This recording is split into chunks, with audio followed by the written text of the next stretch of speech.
Inachevé, un podcast pour les cons par un con.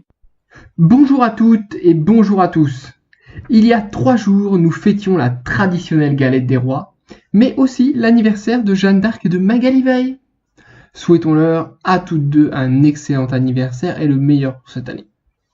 A noter que Jeanne d'Arc et Magali Veil ont soudainement disparu de nos radars, mais pas vraiment pour les mêmes raisons. Souhaitons-leur encore en passant une année de succès et surtout la santé.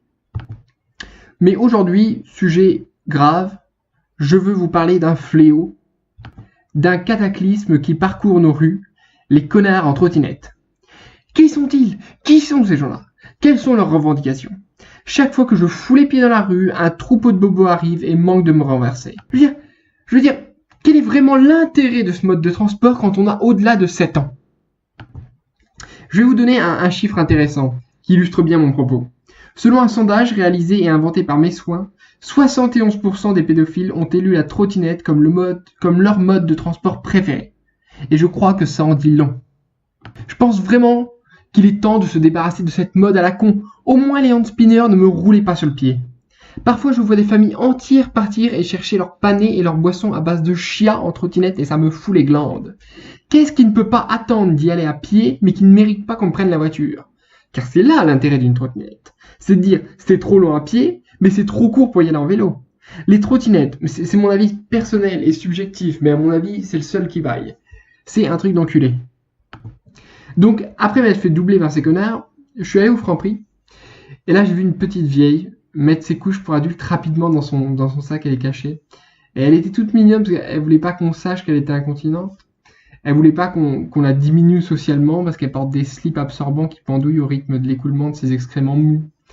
Néanmoins, il y a eu un eye contact un peu gênant entre elle et moi et j'ai pas pu m'empêcher de me demander ce que ça faisait d'être incontinent. Est-ce que moi aussi je serais un jour je serais peut-être incontinent. J'ai aussi pas pu m'empêcher de me demander qu'est-ce que ça faisait d'être Batman. Non pas parce que Batman était au Franprix, mais parce que c'est plus intéressant à envisager qu'être incontinent. Et il y a des choses assez marrantes sur Batman, notamment sur son mode de vie et comment il en est arrivé là. Je veux dire, Batman, il a peur des chauves-souris, et c'est pour ça qu'il s'appelle l'homme chauve-souris. C'est pour surmonter sa peur et en faire une alliée. Ça veut dire que si Hitler était devenu un super-héros plutôt qu'un dictateur, il serait devenu juifman. Et ça veut dire que comme j'ai peur des chiens qui sont habillés, je dois surmonter cette peur pour devenir chien habillé man. Je veux dire, au final, il a eu de la chance d'avoir peur des chauves-souris, parce qu'il aurait pu tomber sur bien pire. Mettons qu'il ait eu très peur de la cocaïne à la place. Vraiment, il a peur de ses dangers, des ravages que la drogue fait dans ce monde. Et ben au final, il prend son premier rail, et il parvient à surmonter sa peur pour devenir cocaïnomane. Je veux dire, si ça se trouve, tous les drogués sont des héros en puissance, des héroïnomanes. Mais bon, c'est vrai qu'après, un super-héros sous cocaïne, c'est clairement moins vendeur auprès du grand public, comme franchise. Et puis, s'il doit être sous coke à chaque fois qu'il part en mission, ça va lui coûter une tonne de blé, et la cocaïne mobile, ça va devenir le bus de nuit. Le problème de Batman, quand on y pense, c'est qu'il base son héroïsme, son courage, sur sa force. Et pas sur un talent caché ou sur un super pouvoir. Du coup, ça reste quand même un peu monsieur tout le monde. Je veux dire, lui aussi, il paye des impôts, il a sûrement des maux de vente et il pète au lit.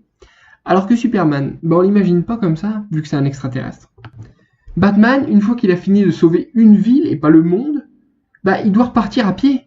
Il doit retrouver là où il a garé sa Batmobile.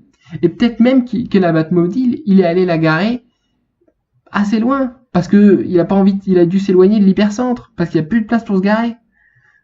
Donc il a fait le trajet à pied.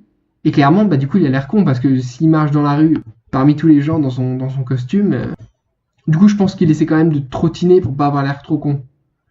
Mais là, pour le coup, il pourrait en avoir besoin d'une trottinette.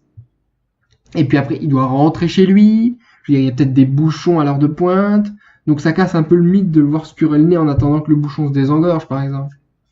Bon, au final, j'ai plus de chances de devenir incontinent que de devenir Batman. Mais si j'arrive à dépasser ma peur de l'incontinence, peut-être que je pourrais trouver un compromis et devenir incontinent man, l'homme qui ne laisse rien ni personne fuiter.